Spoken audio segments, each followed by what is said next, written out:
This next strategy is by far one of my favorite, especially when you're starting off, especially if you have no money, especially if you don't know what you're doing. And it's JV, joint venture.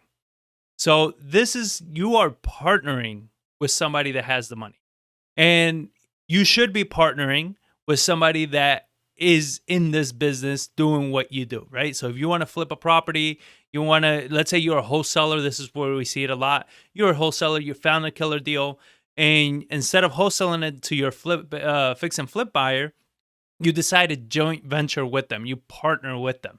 So what that buyer is going to do is they're going to come in, put up their funds, put up their experience, and they're going to fund the whole project, run the whole project, and you get to tag along and learn how the process works. Joint venturing is extremely beneficial, especially when you don't know what you're doing. They take care of all the financing. You get to leverage that investor's experience and expertise, ask a ton of questions. There's virtually almost no risk because that investor's taking all the risk for you, right? And because they have the experience and everything, like you really don't, they wouldn't take on a deal that wasn't going to make enough money for them and you. So if they're willing to partner with you, that means that you have a great deal in your hand. That means that you're both going to make money. So joint venturing is something that, I recommend to everybody. As far as an experience level, I put this as an experience level of 1. You don't need much experience. You just need to find a deal. You need to find a decent deal, find a good buyer that you can partner with, and you're done.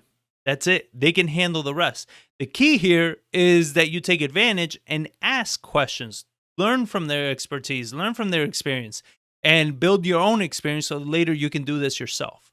So, joint venturing is amazing. Now, the cons with joint venturing is that you do have to split the profits, right? This is not 100% of the profits are coming to you.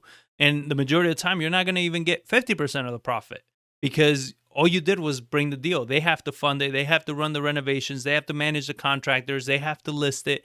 They're doing all the work. They're taking on all the risk. All you did was bring them the deal, right?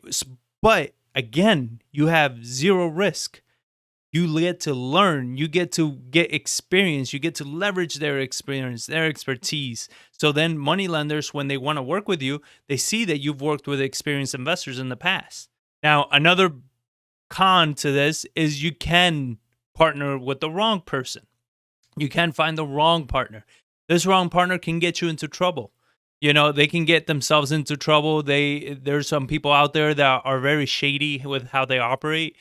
So you can select the wrong partner. I strongly recommend that before you joint venture with somebody, try to make sure you're finding buyers that are great buyers. They're great people, great investors. They're always doing the right thing. You can find the link up here and below on how to build your buyers list.